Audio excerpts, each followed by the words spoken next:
Bismillahirrahmanirrahim. Assalamualaikum warahmatullahi wabarakatuh.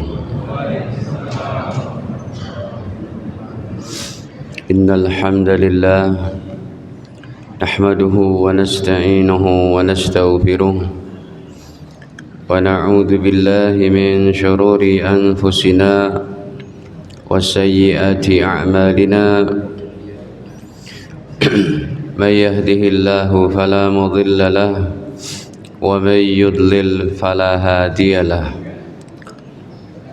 أشهد أن لا إله إلا الله وحده لا شريك له وأشهد أن نبينا محمدا عبده ورسوله لا نبي بعده. اللهم صل وسلم على نبينا محمد وعلى آله وصحبه ومن اتبعهم بإحسان إلى يوم القيامة. أما بعد، قال الله تعالى في القرآن الكريم: يا أيها الذين آمنوا اتقوا الله حق تقاته ولا تموتن إلا وأنتم مسلمون.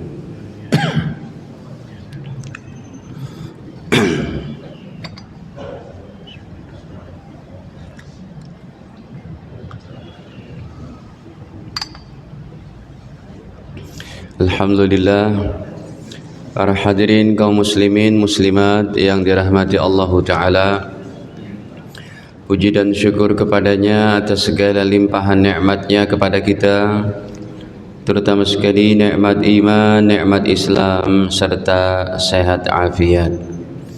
Salawat beserta salam semoga senantiasa tercurahkan kepada Nabi mulia Nabi Muhammad sallallahu alaihi wasallam beserta keluarga, para sahabat, dan juga kita umatnya sampai akhir zaman kala. Amin ya rabbal alamin. Bapak Ibu sekalian, majelis-majelis yang ada di dunia ini sangat banyak jumlahnya. Ada majelis orang-orang nongkrong di warung kopi, ada majelis orang-orang berdemo, ada majelis di pasar-pasar, ada majelis bahkan di DPR, MPR, di kantor-kantor. Tapi majelis yang paling mulia di sisi Allah adalah majelis yang dibacakan di dalamnya ayat-ayat Allah serta hadis-hadis baginda Nabi Muhammad sallallahu alaihi wasallam. Hadirin, dalam majelis ilmu pada pagi ini, karena masih berkaitan dengan kemerdekaan, ada banyak ayat yang akan kami kupas mengenai makna kemerdekaan dalam pandangan Islam. Rupanya kalau berbicara kemerdekaan dalam Islam, ini sangat dalam pembicaraannya. Karena dalam kacamata Islam, merdeka itu bukan hanya di dunia. Kalau seseorang merdeka di dunia paling hanya 70-60 tahun. Tapi kemerdekaan ini juga harus diusahakan terus. Alhamdulillah, segala puji bagi Allah dengan perjuangan para leluhur kita yang mereka berusaha untuk memerdekakan negeri tercinta ini dari kungkungan para penjajah. Ya. Dari Belanda, Inggris, Portugis, Jepang, dan lain-lain. Dan lain-lain ada nggak Pak? Cina juga? Oh, Cina pernah? Oh. Baik, hadirin. Jadi para leluhur kita yang notabene-nya adalah kaum muslimin, para ulama berjuang sampai terkenal sekali nama-nama dari para ulama, ya, Mbah Hashim Asy'ari, ulama-ulama kita terdahulu, ya. Kemudian Habib Ali Kuitang yang memberikan fasilitas kepada Bung Karno untuk tinggal di Kuitang 3 bulanan. Sebelum pembacaan teks proklamasi pun beliau itu yang memerintahkan supaya dibacakan tanggal 9 Ramadan. Dan dibacakannya pun di tempat di tempat pengusaha keturunan Yaman, yaitu Pegangsaan Timur nomor 56. Itu rumahnya Pak Umar Martak, keturunan Yaman, tapi memang sudah mempunyai rasa tumpah darah Ibu Pertiwi, negeri tercinta Indonesia.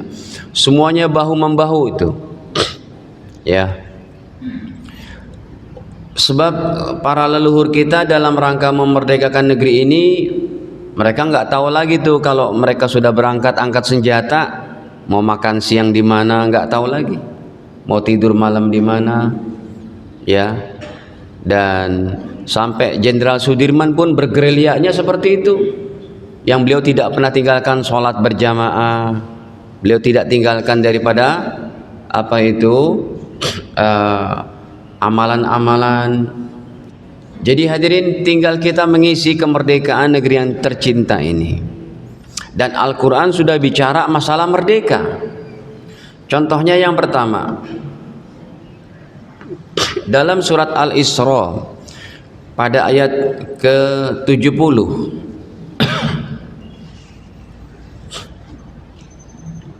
ya, Allah sudah muliakan semua manusia untuk hidup mulia tanpa ada dijajah. Coba kalau saudara kita di Palestina, Pak, yang masih dijajah dalam keadaan apa? Berusaha berjuang memerdekakan dirinya dari kungkungan si Zionis Israel. Susah anak mereka bermain, kepala keluarganya susah nyari uang, bekerja, buka toko, bahkan lagi sholat berjamaah 2 pekan lalu dibunuh. Lagi sholat subuh kan dibom, mati berapa orang itu syahid, ya. Padahal Al-Quran sudah berbicara masalah walaqad karramna bani Adam. Dalam Al-Isra ayat ke-70 Allah Ta'ala berfirman, sungguh kami telah memuliakan Bani Adam, anak Adam. Semua manusia sudah Allah muliakan untuk hidup bebas, ya, tidak terkungkung dengan penjajahan.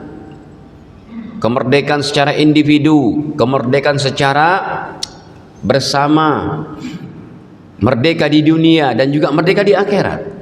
Wa hamalnahum fil barri wal bahr, dan kami angkut mereka, kami berjalankan mereka di daratan, di lautan dengan penuh kebebasan. Kalau lagi dalam keadaan dijajah apa bebas, Pak? Tidak bebas untuk berjalan ke sana kemari di darat atau di laut. Dan Allah izinkan itu kepada seluruh manusia karena Allah muliakan mereka. Wa razaqnahum minat thayyibat, dan kami berikan rezeki yang baik-baik kepada mereka. Wa faddalnahum ala katsirin mimman khalaqna tafdila, dan kami, kata Allah, sudah lebihkan daripada kebanyakan makhluk, yaitu manusia, makhluk terbaiknya, merdeka. Nah hadirin, kemudian contohnya dalam surat Al-Mumtahanah ayat 8,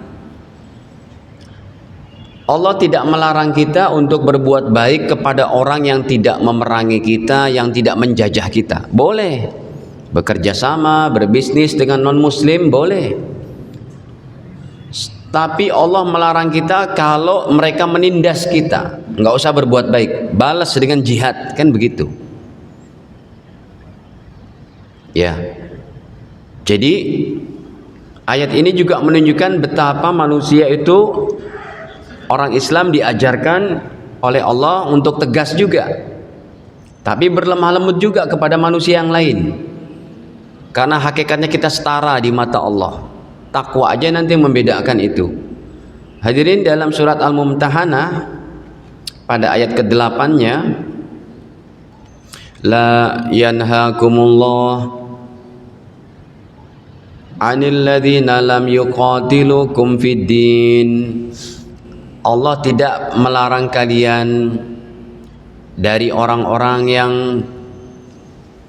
tidak memerangi kalian, walam yukhrijukum min diyarikum, dan Allah tidak melarang kalian dari orang-orang yang tidak menjajah dan mengusir, yang tidak mengusir kalian dari wilayah kalian. Antabarruhum, Allah tidak melarang kalian berbuat baik kepada mereka. Wa tuqsitu ilaihim, Allah tidak melarang kepada kalian untuk berbuat adil kepada mereka.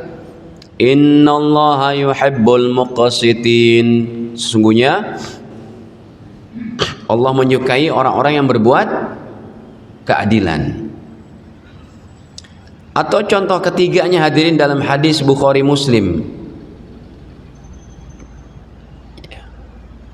Atau yang ketiganya ini dulu. Apa itu? Al-Maidah 89. Pak, coba.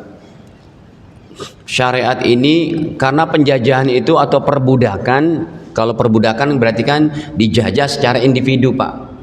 Coba, siapa sahabat yang terkenal jadi budak sebelum merdeka? Bilal.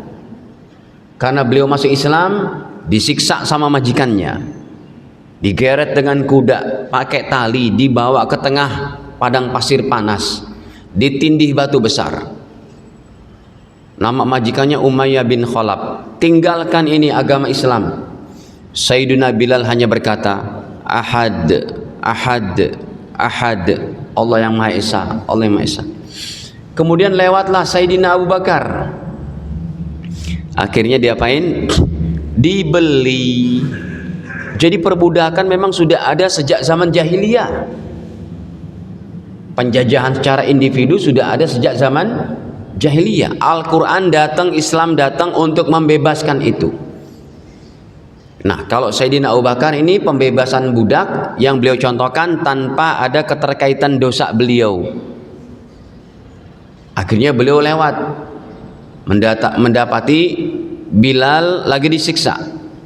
Lalu Sayyidina Abu Bakar karena orang kaya pada zamannya, beliau katakan, Umayyah, kasih tahu saya berapa harga budakmu ini, Bilal ini, saya beli. Daripada kamu siksa kayak begini, jual aja. Ya udah, sekian dinar, dibayarin tuh sama Sayyidina Abu Bakar, dibawa pulang ke rumah, dirawat, lalu dimerdekakan. Wahai budak, wahai Bilal, kamu merdeka sekarang. Jadi Islam datang dengan memerdekakan dan sifat kemerdekaan bagi setiap orang. Nih contohnya, kalau tadi Sayyidina Abu Bakar, kisahnya adalah yang tanpa ada beban dosa. Dalam Islam juga begitu Bapak Ibu. Apabila ada seseorang berbuat dosa dan salah, ada tuh dendanya dari Allah untuk memerdekakan apa? Budak. Sekalipun sekarang nggak ada. Sekalipun nggak ada budaknya, tapi syariatnya tetap ada. Karena Islam terus sampai kiamat punya prinsip memerdekakan jiwa-jiwa yang tersandra ini oleh majikan, oleh penjajah. Coba ingat nggak Pak? Contohnya kasusnya apa? Ada yang tahu? Yang tahu dapat sepeda. Contohnya kasus apa? Orang yang diwajibkan memerdekakan budak. Suami istri hubungan intim siang hari Ramadan. Ingat nggak tuh? Berdosa tidak? Dosa. Wajib dia bertobat. Lalu kafaratnya, dendanya ada berapa? Ada 3. Yang pertama apa? Memerdekakan budak. Itu kan syariat ini berlaku sampai hari kiamat. Artinya apa? Islam tetap dalam prinsip budak wajib dihapuskan. Kenapa syariat ini tetap ada? Karena nanti kalau negara-negara ini berperang, yang kalahnya disandra jadi budak, ayat ini tetap menjadi saksi Islam, cinta kemerdekaan. Hadirin, nih lihat contohnya. Hadis riwayat daripada Imam Bukhari Muslim. Datanglah seorang laki-laki kepada Nabi, ya Rasul, saya kemarin siang hubungan intim sama istri, siang hari Ramadan. Kata Nabi, kamu ini, ya. Akhirnya kata Nabi, ya udah, kamu yang pertama dendanya adalah memerdekakan apa? Budak. Kata Nabi yang pertama,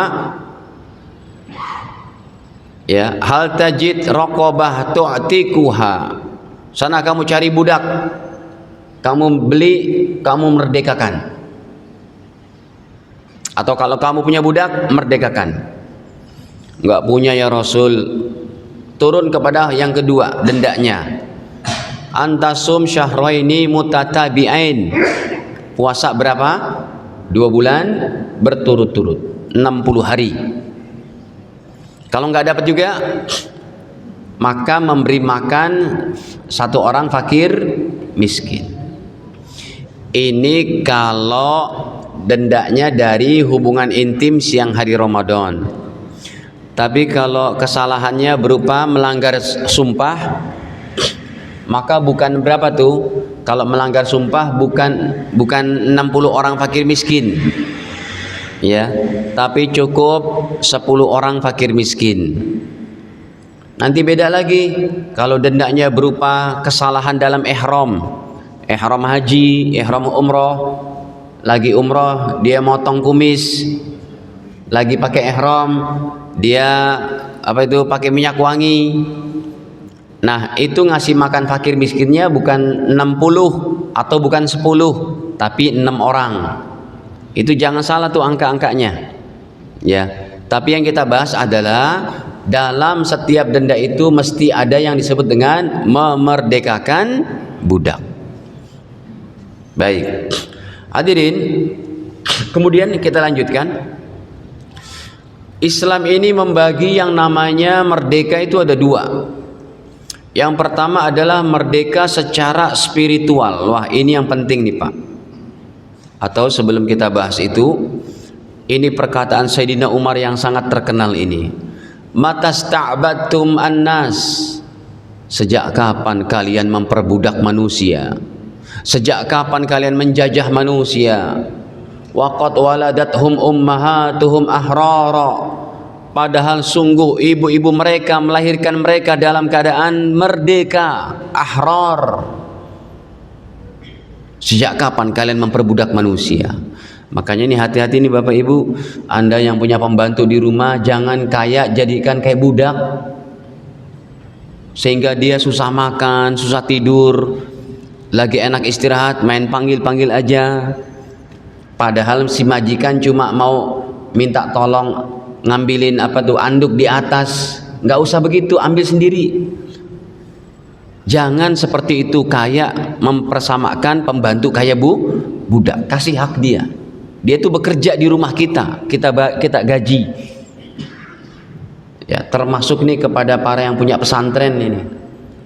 Mohon maaf nih, biasanya para gus, para ning, itu santrinya kayak jadi budak itu. Kayak jiwanya milik mereka. 24 jam harus taat begini, begitu. Nyuciin mobil lah, gini gitu. Padahal kalau dari pihak santrinya tidak apa-apa, asal jangan terlalu merenggut kebebasan daripada pembantu ataupun santrinya itu. Atau Anda punya bawahan,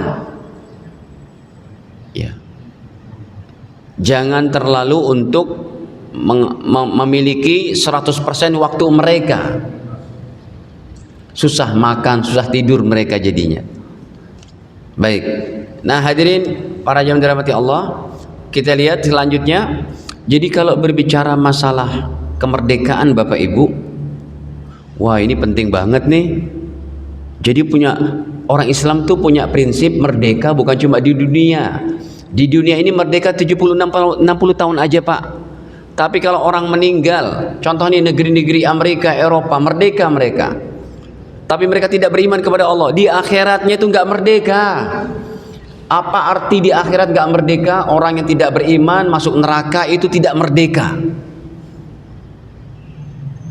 Jadi kemerdekaan yang kita bahas dalam masalah ini terus berlanjut dengan ketakwaan kepada Allah supaya kita dapati kemerdekaan di akhirat. Buktinya apa? Kalau Bapak Ibu udah masuk surga, bebas sebebas-bebasnya. Itu hakikat merdeka. Kalau sekarang kemerdekaan kita disebut nisbi Pak, yang sementara, temporary. Betul? Ini negara-negara merdeka Pak. Kalau di kiamat hancur gak? Itu namanya kemerdekaan yang sementara. Kemerdekaan yang hakikat kapan? Di akhirat nanti. Makanya merdeka ketika kita tidak dikuasai syaitan, Al-Baqarah 169. Merdeka ketika kita tidak dikuasai oleh hawa nafsu, surat Yusuf 53. Dan merdeka ketika kita tidak dijajah sama tabiat buruk kita, Al-Ma'arij 19 sampai 22 23 itu. Bu, ibu ngaji apa tidur, Bu? Paham, Bu, masalah merdeka? Jadi merdeka ini harus diusahakan. Jangan sampai kalau seseorang udah dijajah sama 3 musuh kita nih, Pak, sehingga menjadikan seorang itu kafir, murtad, munafik dan musyrik. Wah, ini berbahaya sudah. Ya, kalau orang mati dalam keadaan seperti ini berarti dia tidak akan merdeka selama-lamanya. Coba kita buka tuh contohnya, ya, merdeka kita menang dari godaan syaitan itu Al-Baqarah 169. Innama ya'murukum bisu, sesungguhnya syaitan itu memerintahkan kalian kepada perbuatan jahat, perbuatan buruk, wal fahsya, perbuatan keji, wa an taqulu 'ala Allahi ma la ta'lamun, dan supaya kalian berkata kepada Allah akan sesuatu yang kalian tidak ketahui. Ya, Allah punya anak, Allah punya kaki, Allah tinggal di langit. Akhirnya menyembah kepada Tuhan selain Allah, menyerupakan Allah dengan makhluknya, itu semua godaan syaitan. Atau yang kedua, yaitu mengikuti hawa nafsu, sebagaimana yang Allah firmankan dalam surat Yusuf pada ayat 53-nya itu, wa ma ubarri'u nafsi innan nafsa la ammaratum bisu, sesungguhnya syaitan itu memerintahkan kepada perbuatan jahat. Hawa nafsu maksud saya, maaf. Sesungguhnya hawa nafsu memerintahkan kepada perbuatan buruk, perbuatan jahat. Ataupun yang ketiga, jangan sampai kita kalah sama tabiat buruk manusia. Ini tabiat buruk, hadirin, di mana saja berada dia ada ikut kita tuh.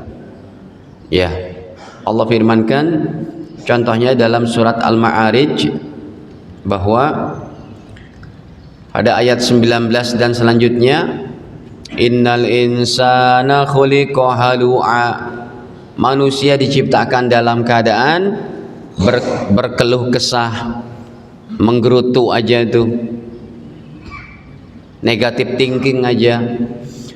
Idza masa'u syarru jazua, kalau dia mendapat kenikmatan, dia mendapat kesusahan, musibah, mengeluh, putus asa, berkeluh kesah.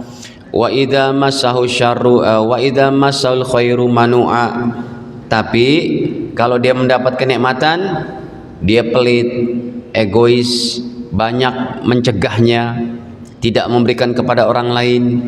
Ini musuh kita yang 3, Pak. Sebab perangnya kita nggak ada lagi penjajah tuh. Ya, hadirin, saya di Instagram saya lihat ada konten kreator dari Belanda, orang tua, Pak, orang Indonesia maksudnya, tinggal di Belanda, orang Jawa, logatnya logat Jawa. Saya dengerin tuh di Instagramnya gitu, dia punya grup moge sama orang-orang bule sana. Dia naik mogenya tuh Harley Davidson sama sang istri gitu.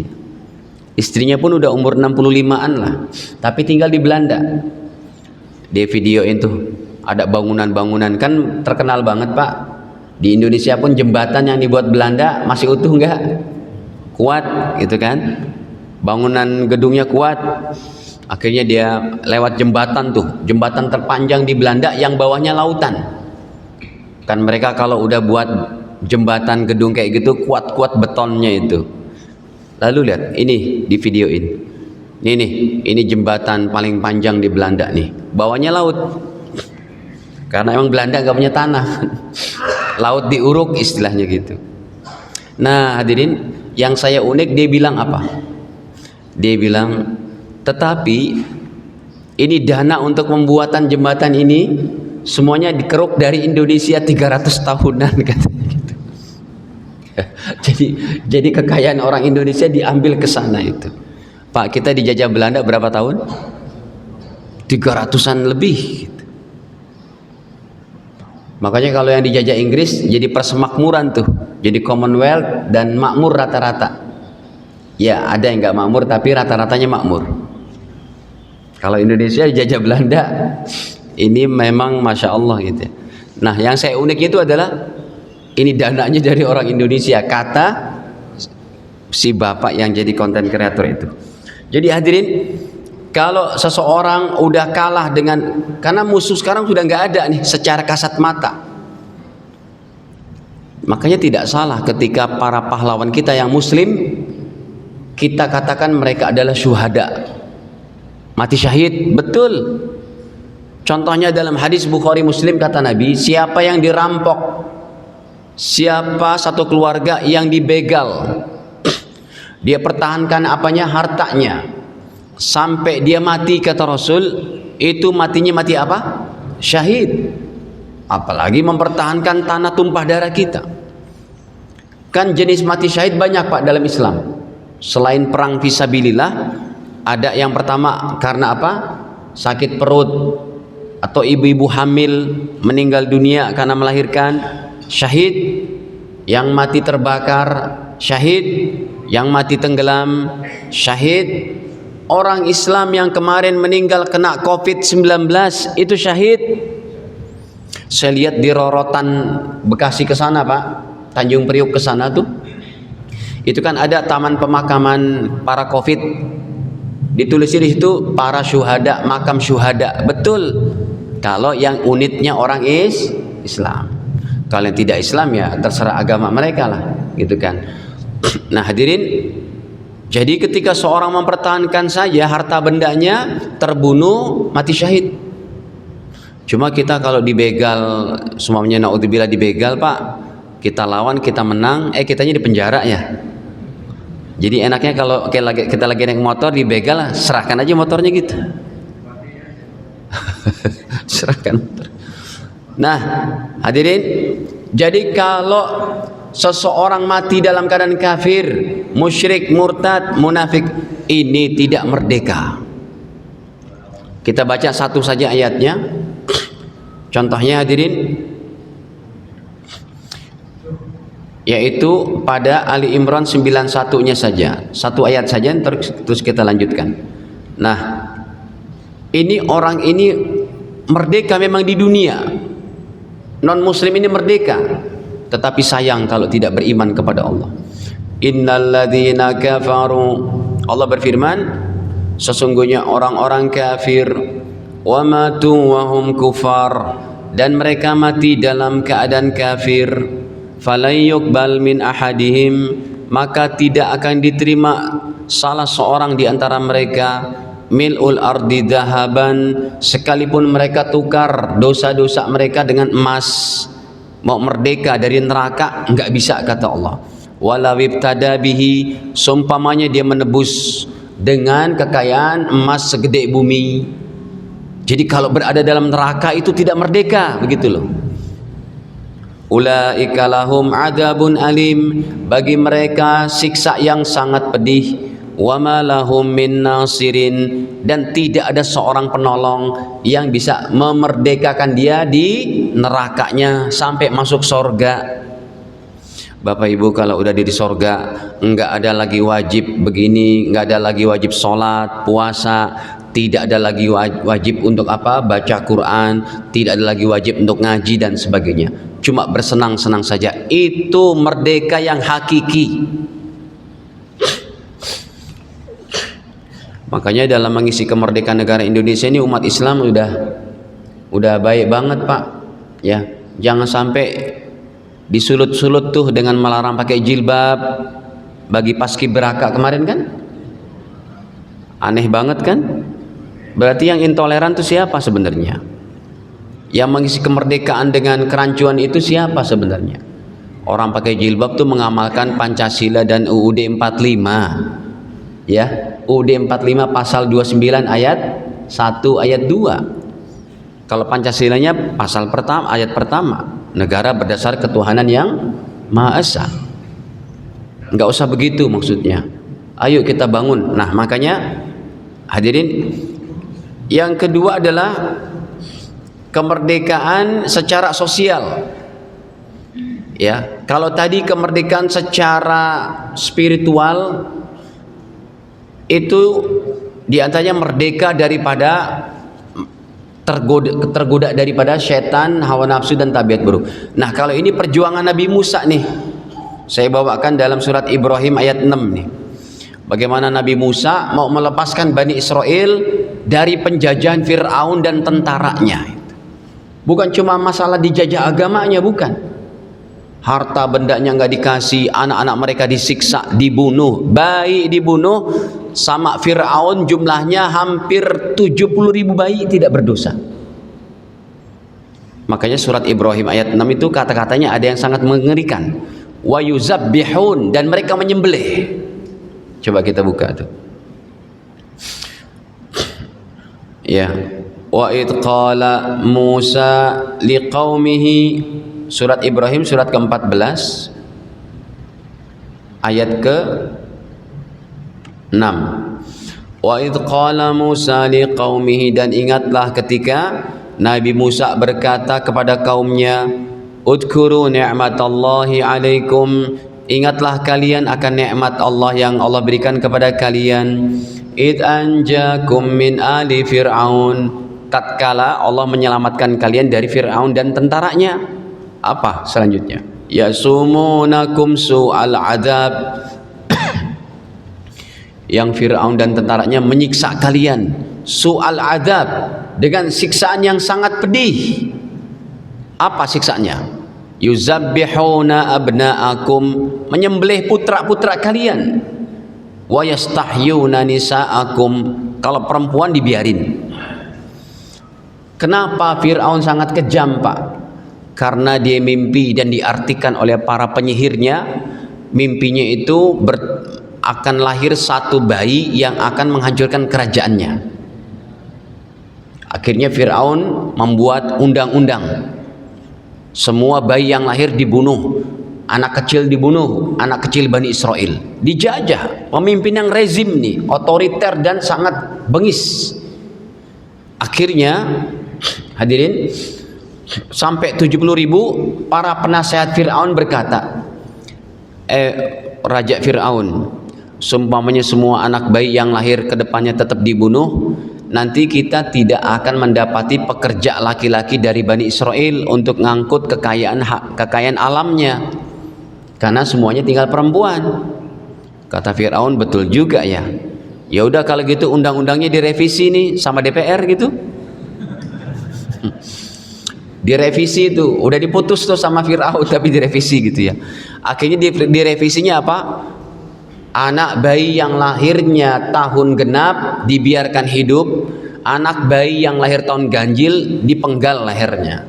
Makanya kenapa Nabi Harun hidup? Kan Nabi Harun sepupunya Nabi Musa, sejoli ini sepasang untuk mendakwahkan Islam. Tapi Nabi Harun aman karena beliau lahir tahun genap, sedangkan Nabi Musa lahir tahun ganjil. Ketika Nabi Harun lahir, ini kan kakak adik ini ibunya, Nabi Musa sama Nabi Harun. Nabi Harun lahir aman, Nabi Musa lahir tahun ganjil. Sang ibu sangat ketakutan. Lalu Musa yang baik dibungkus dengan kemben, kain kemben gitu, dimasukkan ke dalam kotak kecil dari kayu, diletakkan di sungai Nil sambil berlinang air mata. Daripada dibunuh di hadapannya, disembelih di hadapannya, bayangin. Anak bayi dipenggal dua kepalanya. Allah punya skenario, Allah punya alur ceritanya seperti itu. Ini kotak kecil yang udah di sungai Nil terus berjalan mengalir sampai ke pendopoknya Fir'aun. dipungutlah, diambil sama Bunda Asia, istrinya siapa? Fir'aun. Karena istri Fir'aun ini orang beriman, orang Islam. Makanya dipuji sama Allah dalam surat At-Tahrim ayat 10 ayat 11. Nah hadirin, jadi disitulah Nabi Musa hidup di dalam keluarganya Fir'aun itu.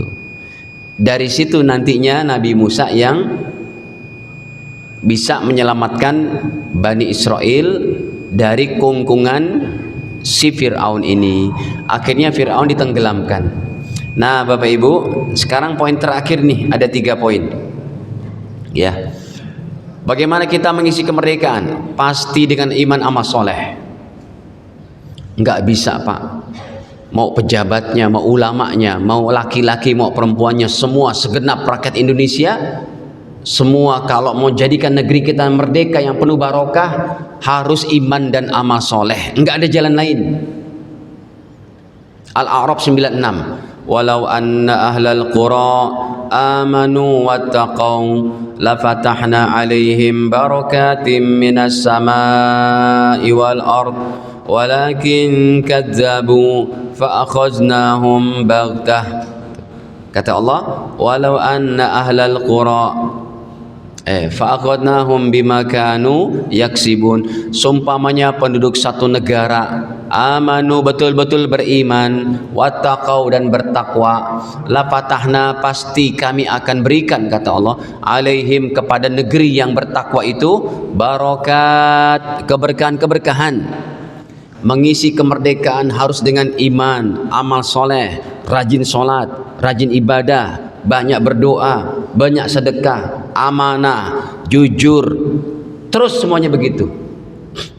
Sedih banget kita kalau ngelihat para pejabatnya itu di depannya, di sampingnya ada minuman keras yang harganya 23 juta Pak, namanya Hibiki. Sedih aja sumpahnya ngeliat kayak begitu. Negara ini mau dikemanain gitu.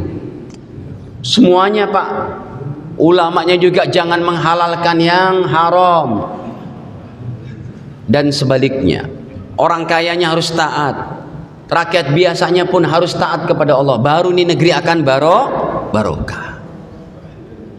Baik, yang kedua hadirin, yang kedua adalah muslim dan muslim bersaudara setanah air.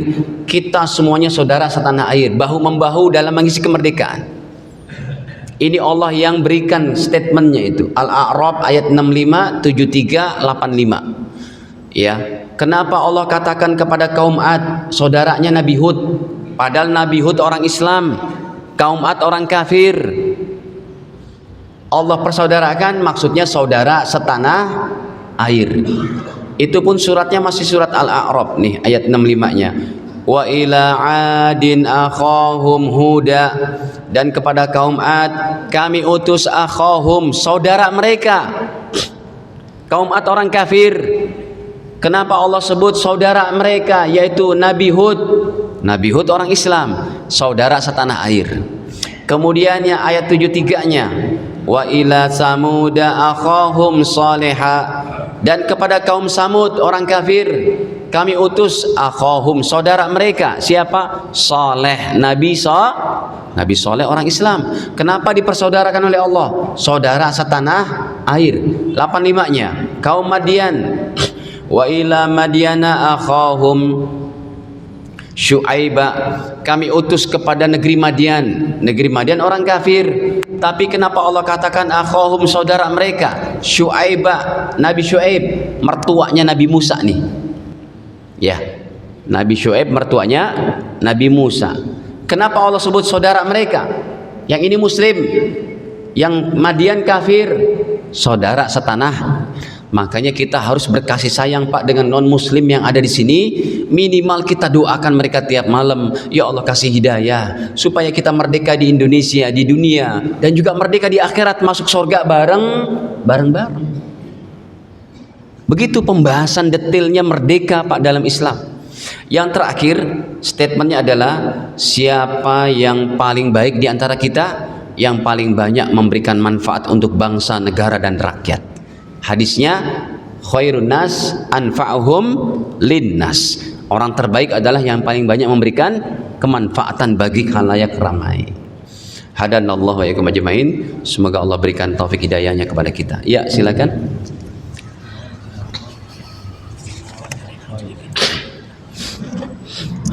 Ya, Assalamualaikum warahmatullahi wabarakatuh. Waalaikumsalam. Ustadz, pertanyaan yang pertama, Ustadz, apakah tabiat buruk itu bukan karena pengaruh dari hawa nafsu dan setan, Pak Ustadz? Mohon pencerahannya, Pak Ustadz.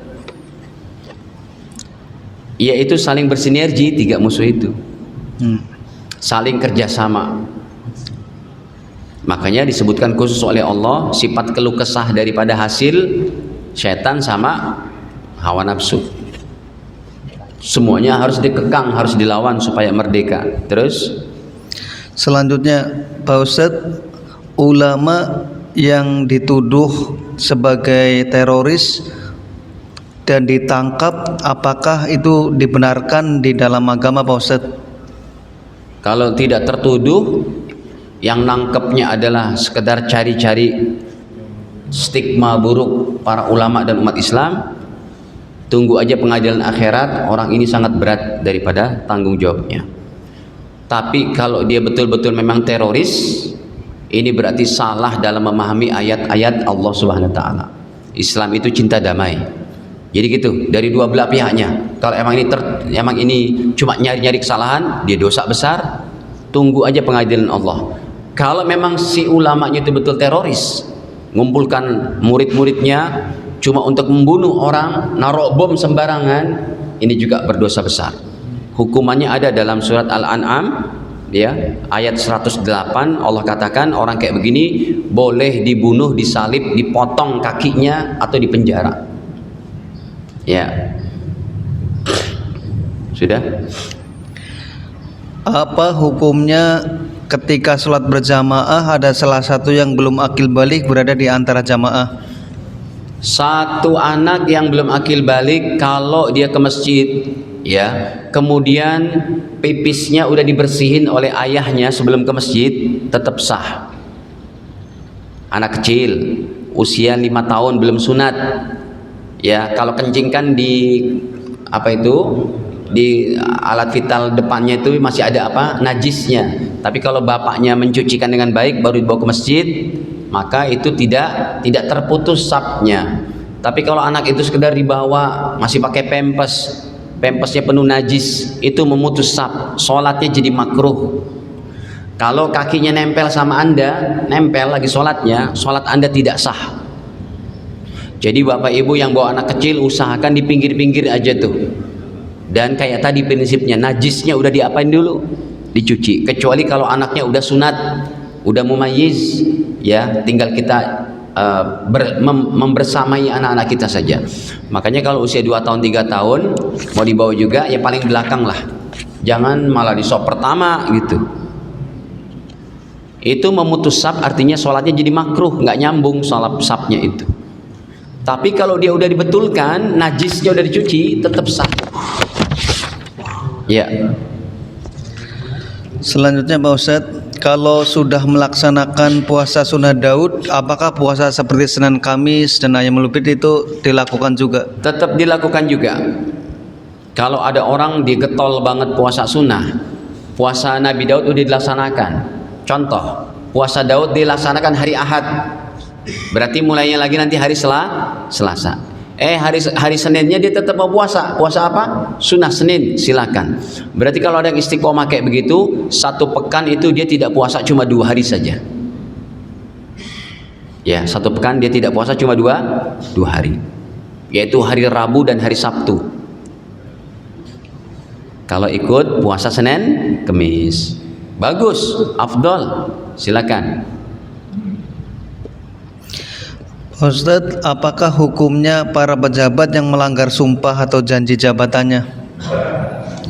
Ya, munafik itu sifatnya.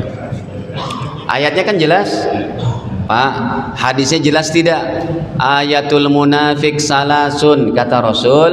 Ciri orang munafik ada 3. Idza wa'ada akhlafa, kalau berjanji dia mengingkari janji. Emangnya pejabat nggak disumpah janji? Al-Quran loh sumpah janjinya. Munafik kelas berat bisa-bisa tuh. Disumpah jangan korupsi, malah korupsi. Ya.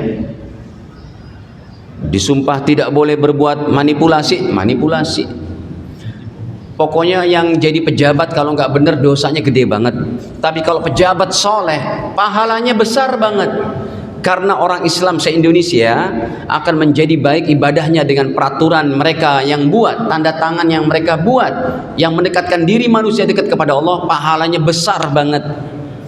Tapi kalau peraturan dibuat malah menyusahkan rakyat, dosanya gede banget gitu. Sesuai Pak, pohon makin tinggi makin apa? Pohon makin tinggi makin besar anginnya. Kalau dia kuat, pahalanya besar. Kalau tidak, mendingan mengundurkan diri. Ya. Silakan. Selanjutnya Ustaz, adakah penjelasan terkait kemerdekaan bangsa negara Palestina Ustaz? Mohon penjelasan. Kemerdekaan negara Palestina disebutkan dalam hadis riwayat Imam Bukhari Muslim tentang kisah peristiwa akhir zaman. Terbebasnya Palestina nanti terakhir oleh siapa? Oleh Imam Mahdi dan Nabi Isa, yang pemerintahannya itu ada di sana. Pemerintahannya nanti Nabi Isa dan Imam Mahdi bukan lagi di Mekah, di Madinah, tetapi di daerah Palestina, Suria, Libanon yang namanya Syam. Dan Palestina akan tetap merdeka nantinya. Itu secara gamblang disebutkan oleh Nabi, hadisnya Bukhari Muslim. Turunnya Nabi Isa pun nanti di Masjid Menara Putih ada hadisnya, riwayat Imam Muslim. Dan Nabi Isa nanti tidak akan mengamalkan Injil. Injil udah menjadi catatan di Lauhil Mahfuz saja, tidak diamalkan. Nabi Isa turun akan mengamalkan Al-Quran. Makanya peristiwa ini diabadikan dalam hadis, Nabi Isa akan menghancurkan salib-salib di gereja-gereja itu. Pokoknya statement yang namanya Trinitas, Tuhan Anak, Tuhan Bapa, itu Nabi Isa nanti akan menjadi final, menjelaskan tabayunnya itu. Kenapa kamu tidak beragama Islam? Kenapa menjadi agama ini? Begitu nanti Nabi Isa. Makanya ini kuburan Nabi.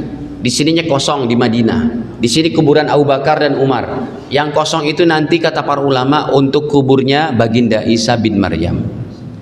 Ya, pertanyaan terakhir Ustaz, bagaimana hukumnya dalam sholat berjamaah, sholat jahar makmum mengikuti bacaan imam, bukan membacanya setelah imam selesai? Contohnya gimana? Jadi ketika imam Al-Fatihah dia hanya mengikutinya, tidak membaca sendiri setelah imamnya selesai. Mengikutinya maksudnya gimana? Dia baca juga? Dia hanya mengikutinya tapi tidak ikut membaca. Kalau makmum tidak baca Fatihah sama sekali tidak sah. Makmum juga wajib baca Fatihah. Hadis riwayat Bukhari Muslim. Kata Nabi, la sholata, atau mau ditampilin? Saya dari tadi nggak nampilin biar cepat selesai maksudnya. Iya, nggak usah Ustaz, biar cepat selesai, nggak apa-apa. La sholata liman lam yaqra bi Fatihatil Kitab. Tidak sah sholat seorang yang tidak baca surat Al-Fatihah. Nah, Bapak Ibu kalau jadi makmum jangan hanya sekedar mengikuti bacaan imam dalam hati, tapi setelah imam baca Fatihah, Anda wajib baca Fatihah juga secara sir. Nih hadisnya ini banyak ya, Bukhari, Muslim, Abu Daud dan sebagainya tuh. La sholata, tidak ada solat liman lam yaqra bi Fatihatil Kitab, bagi seseorang yang tidak baca Al-Fatihah. Makanya gini, kapan makmum waktunya baca Fatihah? Setelah imam baca Siratal ladzina an'amta 'alaihim ghairil maghdubi 'alaihim waladdallin. Amin. Imamnya harus berhenti sejenak. Itulah kesempatan makmum untuk baca Al-Fatihah. Ini kadang imamnya nggak ngerti, ya. Waladdallin. Amin. Bismillahirrahmanirrahim. Dia langsung tancap gas. Kalau tancap gas, makmumnya tetap baca Fatihah dulu sejenak. Cuma kan keadaannya jadi nggak sinkron, nggak nyaman. Imam baca, makmum juga baca. Imamnya diam sejenak. Ini yang disebut dengan imamnya nggak ngerti ilmu fikih secara mendalam, secara tahqiq. Ada hadisnya Ustaz, ada Nabi kalau sudah baca Fatihah diam sejenak. Nih hadisnya. Ya nggak apa-apa ya, tampilin hadisnya. Biar Anda tambah yakin karena masalah hukum nih. Ustadz Imam Masjidil Haram nggak begitu, beda madhab. Dia madhabnya Imam Hambali, kita Imam Syafi'i. Harus tahqiq imam-imam kita. Riwayat Imam Tirmidzi, kata Nabi, sahabat Qatadah ditanya, Rasul punya 2 waktu diam. Itu kapan waktu diamnya? Dijawab oleh beliau, nih, tuh. Yang pertama, waktu diamnya Nabi, kata Qatadah, setelah beliau takbir ihram. Apa 2 waktu diam Nabi? Kata beliau, idza dakhala fi sholatihi, kalau beliau sudah takbir Allahu Akbar, di situ diamnya Rasul baca doa iftitah. Yang kedua kata beliau, kalau Nabi sudah baca waladhdallin, diam sejenak. Diam sejenaknya yang kedua ini waktu makmum untuk baca Fatihah. Singkat aja kok, waladhdallin, amin. Dah, baca lagi imamnya gitu. Ya. Allah alam biswab. Itu mazhab kita Imam Syafi'i. Hadanallahu wa iyyakum jami'in. Semoga Allah mudahkan kita untuk mengamalkan dan Allah berikan kemerdekaan kepada kita dunia akhirat. Amin ya rabbal alamin. Kita akhiri dengan kafarah majelis. Subhanakallah bihamdik, asyhadu an la ilaha illa anta astaghfiruka wa atubu ilaik. Wassalamualaikum warahmatullahi wabarakatuh.